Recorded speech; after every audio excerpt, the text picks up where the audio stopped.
दोस्तों, आज हम आपको जिस सच्ची घटना की पूरी कहानी बताने जा रहे हैं, उस घटना को वर्षों पहले अंजाम दिया गया था।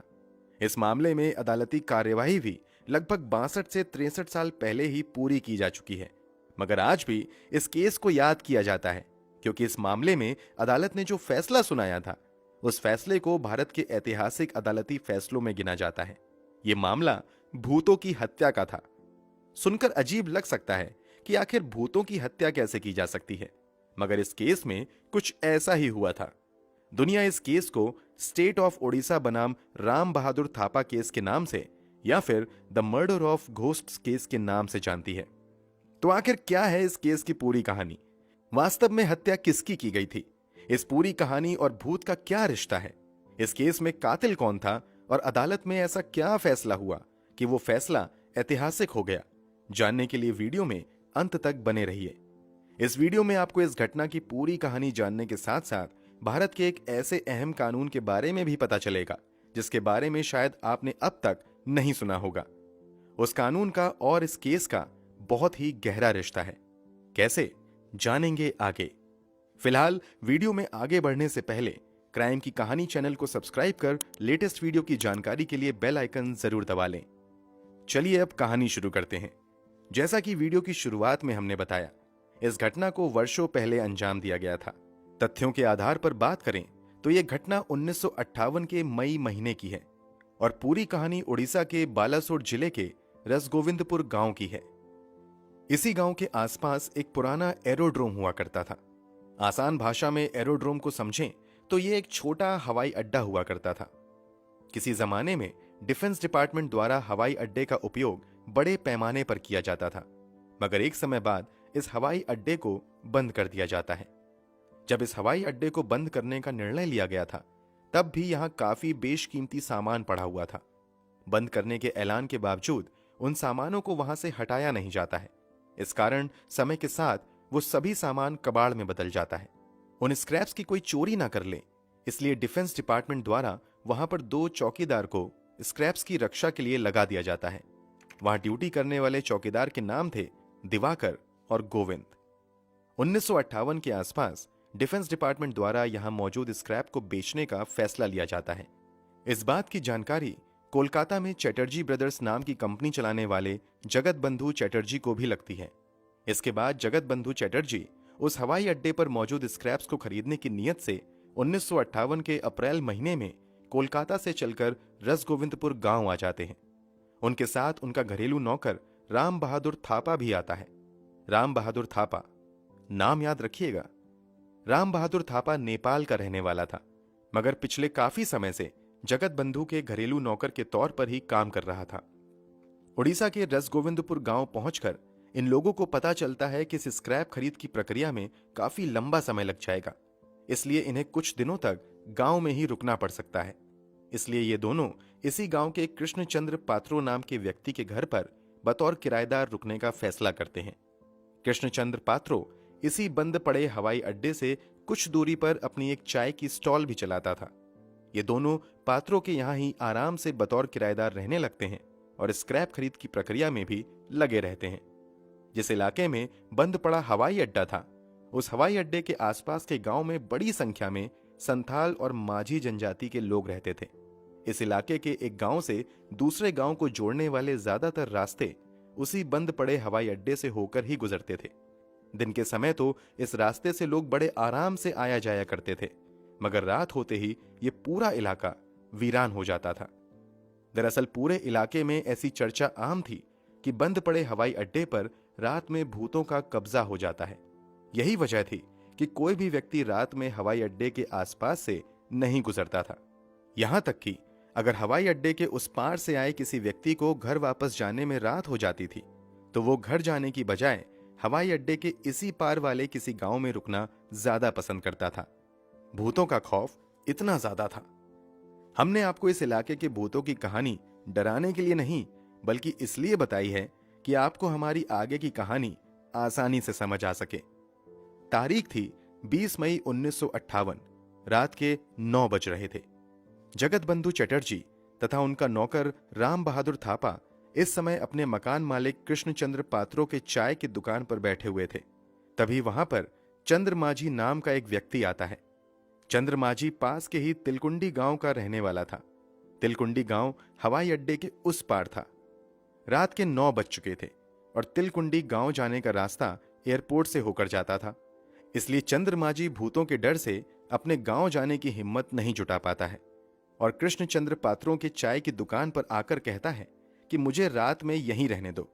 मैं इतनी रात में अपने घर नहीं जाना चाहता, क्योंकि रास्ते में वही भूतिया हवाई अड्डा है। जगत बंधु चटर्जी और उनका नौकर राम बहादुर थापा भी इस इलाके के भूतों के बारे में थोड़ा बहुत सुन चुके थे। इसलिए जैसे ही वो व्यक्ति भूत के डर से अपने गांव जाने की बजाय उसी टी स्टॉल पर रुकने की बात करता है, चटर्जी उससे कहते हैं कि अगर वास्तव में वहां भूत रहता है तो चलो आज मैं भी उस भूत को देख लेता हूं। इतना ही नहीं, ये दोनों कहते हैं कि हम तुम्हें तुम्हारे घर तक छोड़कर आएंगे, इसी बहाने हम भूत भी देख लेंगे। पहले तो माझी इन दोनों के साथ गांव जाने से इनकार करने लगता है, मगर थोड़ी देर बाद कहता है कि अगर कृष्णचंद्र पात्रो तैयार हो जाएंगे तब हम साथ में चल सकते हैं। इसके बाद जगत बंधु चटर्जी तथा उनका नौकर राम बहादुर थापा अब टी स्टॉल के मालिक कृष्णचंद्र पात्रों को अपने साथ चलने और भूतों को दिखाने के लिए जिद करने लगते हैं। थोड़ी देर बाद पात्रो भी इन लोगों के साथ जाने के लिए तैयार हो जाता है। फाइनली ये चारों एक साथ तिल कुंडली गांव के लिए निकल जाते हैं। रात में ये लोग निकल जरूर गए थे, मगर इन लोगों ने सेल्फ डिफेंस के लिए भी कोई हथियार वगैरह नहीं लिए थे। हाँ, नौकर राम बहादुर थापा के पास एक खुकरी जरूर थी। जो लोग नहीं जानते हैं उन्हें बता दें कि खुकरी एक पारंपरिक नेपाली हथियार है जो अक्सर नेपाली मूल के लोग अपने पास सुरक्षा के लिए रखते हैं। आसान शब्दों में समझें तो खुकरी एक छोटी सी चाकू को कहते हैं।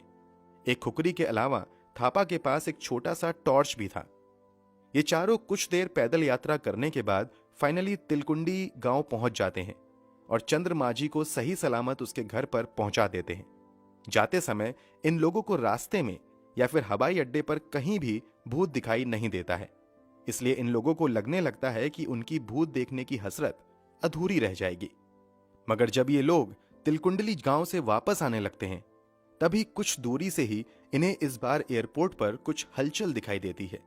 ये लोग कहते हैं कि कुछ मध्यम रोशनी इधर उधर हिलडुल रही है, साथ ही कुछ साया भी है जो इधर उधर हो रहा है। उस समय सन्नाटे रात में काफी तेज हवा भी चल रही थी। ये नजारा देखकर सभी समझ जाते हैं कि हो ना हो ये भूतों की टोली है जो उस सन्नाटे रात में डांस कर रही है। फाइनली इन लोगों को लगता है कि आखिरकार इन्होंने भूत को देख लिया। भूतों को करीब से देखने की एक्साइटमेंट में नौकर राम बहादुर थापा की चाल काफी तेज हो जाती है और ये तेजी से भूतों की तरफ बढ़ना शुरू कर देता है। ये इतना तेज भागता है कि चटर्जी और पात्रो काफी पीछे छूट जाते हैं। तेजी से भागते हुए राम बहादुर थापा उस रोशनी और साए तक पहुंचता है और अचानक से अपनी खुकरी निकालकर पागलों की तरह हवा में चलाने लगता है। दरअसल थापा अपने पास मौजूद चाकू से भूतों पर हमला कर रहा था। राम बहादुर थापा अपने होशो हवास इस हद तक खो देता है कि उसे अपने साथ चल रहे बाकी के 2 साथियों की भी कोई खबर नहीं रहती है और वो बस पागलों की तरह चाकू चलाना जारी रखता है। अब पीछे पीछे भागता हुआ वहां पर कृष्णचंद्र पात्रो भी पहुंच जाता है। जब कृष्णचंद्र पात्रो वहां पर पहुंचता है तो राम बहादुर थापा को इस बात का एहसास नहीं हो पाता है और वो पागलों की तरह चाकू चलाते हुए पात्रो पर भी 1-2 वार कर देता है। चाकू के घाव की वजह से कृष्णचंद्र पात्रो अचानक से चिल्लाते हैं, नेपाली ने मुझे मार दिया। पात्रों के चिल्लाने के बावजूद कुछ देर तक राम बहादुर थापा अपने ही पागलपन में खोया रहता है। अब तक भागते हुए वहां पर चटर्जी भी पास आ जाते हैं। जगत बंधु चटर्जी थोड़ी दूर पर ही खड़े होते हैं तो वहां पर उन्हें पात्रों के अलावा कई महिलाओं के भी चिल्लाने की आवाजें आती हैं। अब ये दूर से ही राम बहादुर थापा पर चिल्लाते हैं और उसे रोकने की कोशिश करते हैं। चटर्जी की आवाज सुनकर फाइनली राम बहादुर थापा रुकता है तो उसे भी पात्रों के अलावा कई महिलाओं की जोर जोर से चिल्लाने की आवाजें आती हैं। अब ये हड़बड़ाहट में अपने पास मौजूद टॉर्च जलाकर देखने लगता है। अब जो नजारा देखने को मिलता है उसे देखते ही वहां पर मौजूद सभी लोगों के पैरों तले जमीन खिसक जाती है। एक तरफ कृष्णचंद्र पात्रो पड़ा हुआ था और खून से लथपथ जोर जोर से चिल्लाए जा रहा था, तो दूसरी तरफ 3 महिलाएं थीं जिनमें से एक महिला खामोश हो चुकी थी जबकि 2 महिलाएं दर्द से बेतहाशा चिल्ला रही थीं। ये नजारा देखकर वो लोग समझ नहीं पा रहे थे कि आखिर माजरा क्या है। उन्हें लगता है कि अभी तो हमने भूतों पर हमला किया था, फिर ये महिलाएं यहां कैसे आ गई। थोड़ी ही देर की बातचीत में साफ हो जाता है कि वो महिलाएं कोई भूत नहीं है, बल्कि पास के गांव की ही माझी समुदाय की महिलाएं हैं। मतलब राम बहादुर थापा ने जिन पर भूत समझकर हमला किया था, वास्तव में वो इंसान थे। ये महिलाएं रात में वहां पर महुआ का फूल चुनने आई थीं। जो व्यूअर्स गांव में कभी रहे होंगे वो अच्छे से समझ रहे होंगे कि जब हवा तेज चलती है तो महुआ के पेड़ से उसका फूल गिरता है। गांव घर में लोग उसे जमा करके सुखाकर कई तरह के खाने पीने की चीजें और दवाइयां बनाते हैं। वो महिलाएं भी पुराने जमाने के लालटेन की रोशनी में वही महुआ का फूल चुनने आई थीं, मगर गलती से राम बहादुर थापा ने इन महिलाओं को भूत समझ लिया और फिर उन पर हमला कर दिया। राम बहादुर थापा के इस हमले में गेली माझी नाम की एक महिला की मौत हो जाती है, जबकि 2 महिला बुरी तरीके से घायल हो जाती हैं। जब राम बहादुर थापा पागलों की तरह अपनी खुकरी चला रहा था तो उसमें कृष्णचंद्र पात्रो भी घायल हुए थे। अगली सुबह पास के पुलिस स्टेशन को इस बात की जानकारी दी जाती है और पुलिस द्वारा राम बहादुर थापा के खिलाफ एक महिला की हत्या और 3 लोगों पर जानलेवा हमला करने के लिए सेक्शन 302 के अलावा सेक्शन 306 और सेक्शन 304 के अंतर्गत मामला दर्ज करते हुए गिरफ्तार कर लिया जाता है। मामला हत्या का था, मतलब इस बात की पूरी संभावना थी कि राम बहादुर थापा को कड़ी से कड़ी सजा मिल सकती थी। मगर जब इस मामले की सुनवाई सेशन कोर्ट में होती है तो कुछ हैरान कर देने वाले फैसले देखने को मिलते हैं। राम बहादुर थापा के वकील की ओर से कोर्ट में दलील दी जाती है कि राम बहादुर थापा ने अनजाने में उन महिलाओं को भूत समझकर उन पर हमला कर दिया। कहीं से भी राम बहादुर थापा का उद्देश्य महिलाओं पर हमला करना नहीं था, बल्कि गलती से महिलाओं पर हमला हुआ जिसमें एक महिला की जान गई, इसलिए राम बहादुर थापा को माफ कर दिया जाए।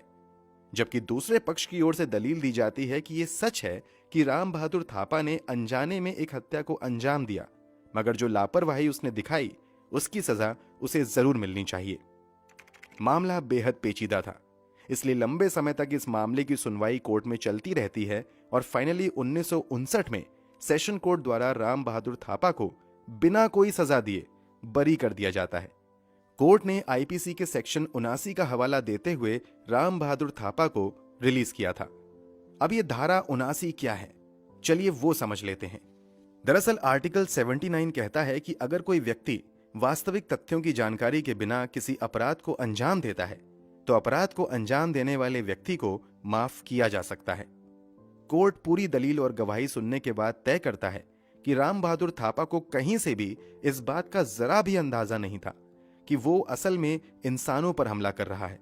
मतलब राम बहादुर थापा को वास्तविक तथ्यों का अंदाजा नहीं हो पाया और उसने अनजाने में इस अपराध को अंजाम दे दिया है। इसलिए कोर्ट द्वारा राम बहादुर थापा की हरकतों को मिस्टेक ऑफ फैक्ट्स करार देते हुए बरी कर दिया जाता है। इस फैसले के बाद राम बहादुर थापा तो जेल से छूट जाता है, मगर तत्कालीन उड़ीसा सरकार द्वारा सेशन कोर्ट के इस फैसले के खिलाफ उड़ीसा हाई कोर्ट में अपील की जाती है। लंबे समय तक उड़ीसा हाई कोर्ट में भी इस मामले की सुनवाई होती है। पूरी सुनवाई के बाद उड़ीसा हाई कोर्ट भी राम बहादुर थापा की हरकतों को मिस्टेक्स ऑफ फैक्ट्स करार देते हुए निचली अदालत द्वारा आईपीसी 79 के तहत सुनाए गए फैसले को सही करार देते हुए राम बहादुर थापा को बरी कर देती है। कोर्ट द्वारा इस केस की सुनवाई के दौरान 1952 के भी एक केस का जिक्र किया जाता है। 1952 के जिस केस का जिक्र कोर्ट द्वारा किया गया था वो पूरा मामला ये था कि चिरंजी नाम का एक व्यक्ति अपने बेटे के साथ आयुर्वेद से जुड़ी कुछ फूल पत्तियों की खोज में पहाड़ पर चला जाता है। अभी ये लोग पत्तियां खोज ही रहे थे कि अचानक से पहाड़ की ऊंचाई पर चिरंजी का पैर फिसल जाता है और वो नीचे गिर जाता है। नीचे गिरते ही चिरंजी का सर एक पत्थर से टकराता है। सर के पत्थर से टकराने की वजह से अचानक से चिरंजी के पहचानने की शक्ति खत्म हो जाती है। वो भ्रमित होने लगता है। इस कारण जब थोड़ी देर बाद उनका अपना ही बेटा मदद करने के लिए आता है तो वो अपने बेटे को बाघ समझ लेते हैं। उन्हें लगता है कि बाघ ने उन पर हमला कर दिया है, इसलिए वो बाघ से बचने के लिए पलटवार करते हैं। इसका नतीजा ये होता है कि उनका बेटा वहीं पर मर जाता है। ये मामला भी कोर्ट जाता है। चिरंजी पर अपने बेटे की हत्या का मामला चलता है, मगर फाइनली कोर्ट में यह साबित हो जाता है कि सर में चोट लगने की वजह से चिरंजी के सामने भ्रम की स्थिति पैदा हो गई इस कारण वो अपने सगे बेटे को बाघ समझ बैठे। इसलिए जब बेटे ने मदद के लिए हाथ बढ़ाया तो चिरंजी को लगा कि बाघ ने उस पर हमला किया है, इसलिए उन्होंने जवाबी हमला कर दिया। इस कारण बेटे की मौत हो गई। इस तरह कोर्ट ने चिरंजी को भी मिस्टेक्स ऑफ फैक्ट्स का बेनिफिट देते हुए बरी कर दिया था। कोर्ट की सुनवाई में एक और महत्वपूर्ण पहलू आता है जिसके बारे में जानना बेहद जरूरी है। न्याय के सिद्धांत के अनुसार अगर किसी व्यक्ति को सही तथ्यों की जानकारी नहीं है तो उसके गुनाह को माफ किया जा सकता है, लेकिन अगर किसी व्यक्ति को कानून की जानकारी नहीं है तो उसे माफ नहीं किया जा सकता है। राम बहादुर थापा के मामले में साबित होता है कि उसे कानून की तो जानकारी थी, मगर उसे फैक्ट्स यानी तथ्यों का अंदाजा नहीं हो पाया था। इसके अलावा कहीं से यह भी साबित नहीं होता है कि राम बहादुर थापा ने इस हत्या को पहले से प्लान किया था। इसके अलावा राम बहादुर थापा की एक और छोटी सी हरकत भी उसके फेवर में जाती है। अगर आपको याद हो तो थोड़ी देर पहले हमने आपको बताया कि जब ये लोग चंद्र माझी को उसके गांव छोड़ने जा रहे थे तो थापा के पास खुकरी के अलावा एक टॉर्च भी था। हाईकोर्ट की सुनवाई के दौरान दोनों गवाह बयान देते हैं कि जैसे ही इन तीनों को लगता है कि वहां भूत है, थापा उस तरफ तेजी से बढ़ने लगता है। यहां तक कि वो एक बार टॉर्च जलाकर उस ओर देखने की भी कोशिश नहीं करता है। इसी बयान पर गौर करते हुए हाईकोर्ट द्वारा टिप्पणी दी जाती है कि जैसे ही राम बहादुर थापा ने भूत शब्द सुना, उसके दिमाग में कोई दूसरी आशंका आई ही नहीं। अगर उसके मन में भूत के अलावा किसी और चीज के होने का थोड़ा सा भी गुमान होता तो वो जरूर टॉर्च जलाकर उस ओर देखता, मगर थापा द्वारा टॉर्च जलाकर उस ओर ना देखना इस बात की दलील है कि उसके दिमाग में उस समय सिर्फ एक ही विचार चल रहा था कि सामने जो कुछ दिख रहा है वही भूत है। इस तरह इन सभी तथ्यों के आधार पर राम बहादुर थापा को हाई कोर्ट से भी राहत मिलती है और ये हत्या करने के बावजूद बिना किसी सजा के बरी हो जाता है। एक सवाल शायद आपके मन में आ रहा होगा कि जगत बंधु चटर्जी ने हवाई अड्डे पर मौजूद वो स्क्रैप खरीदा या नहीं। तो आपकी जानकारी के लिए बता दें कि पब्लिकली इस बारे में कोई जानकारी उपलब्ध नहीं है, क्योंकि इस अनचाहे हत्याकांड के बाद सभी लोग कानूनी लड़ाई में ही उलझ गए। दोस्तों, आपके अनुसार राम बहादुर थापा के मामले में सेशन कोर्ट और फिर हाई कोर्ट द्वारा दिया गया फैसला सही था या गलत? कमेंट बॉक्स में जरूर बताएं। अगर आपको इस मामले में फैसला सुनाने का अधिकार दिया जाता तो आपका क्या फैसला होता, वो भी कमेंट बॉक्स में जरूर शेयर करें। अगर आपको हमारी मेहनत पसंद आई हो तो इस वीडियो को लाइक करते हुए शेयर भी करें।